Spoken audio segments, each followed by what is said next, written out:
4.5 centuries, this had also been the centre of the empire. Hi everyone, welcome back to the shack.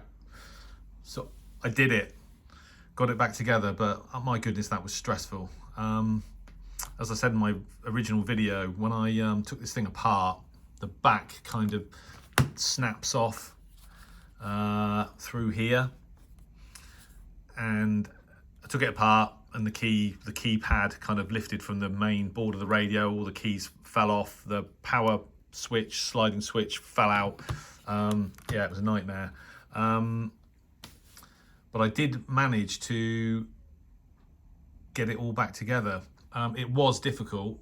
Every time I tried to snap it back into place, these buttons here, which are all one unit underneath the sort of fascia here, just kept falling out. And when I got them in and got it all back into place, the power switch decided to fall out, and it's absolutely tiny. I mean, I'm not being funny, but I'm losing light in the shack. If it got much darker, I wouldn't be able to see what I was doing anyway. But eventually managed to get all the keys and the buttons all lined up, get the power switch in place, and snap it all back together. I put batteries in it just to double check that it was all working okay before I put the screws back in. So I put all the screws back in now. Now, I haven't actually solved the problem because the hinged sort of battery case sort of cover still doesn't locate with the top part of the body of the radio. So I still have to use tape. But what's good is that prior to making this modification by cutting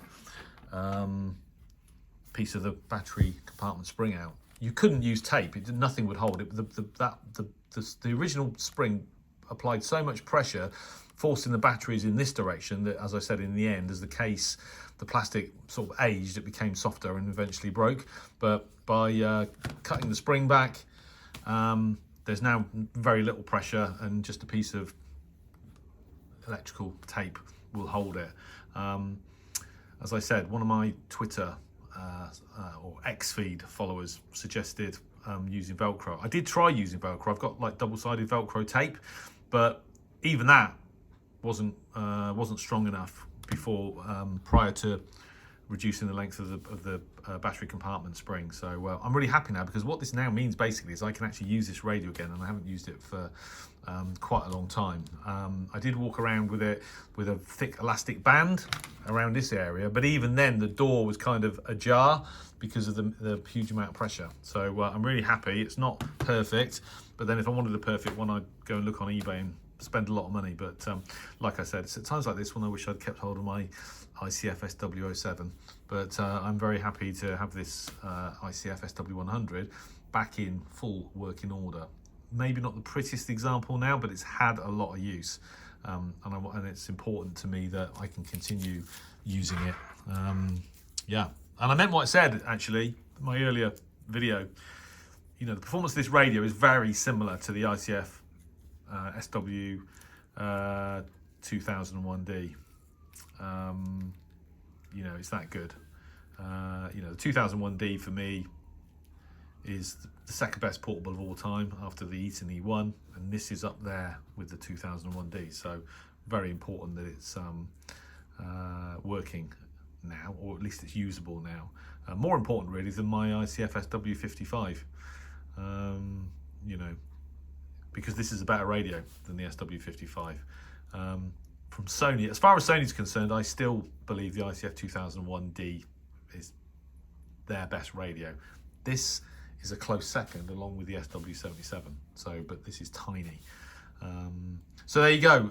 Not for the faint-hearted. I'm not the most practical person, and I don't know why, having read that message from my one of my kind X-feed followers, that I decided to do it, because several people over the past couple of years have suggested that I do it, and never really had the inclination. I knew it would be fiddly, but for some reason last night I decided to do it, and thank goodness it's been a success. So I'm very happy. Anyway, if you're feeling the need to do this to your own unit, but have got reservations, as I did, I'd make sure you've got good light levels, and make sure you've got plenty of time, because it's be very easy to either destroy this radio, or lose some tiny parts, screws or otherwise, if you try and do it in a rush.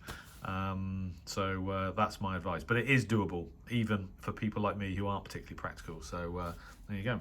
One of the greatest portables of all time, you know, lives to receive another day, which I'm very happy about. Anyway, thanks for watching. 73.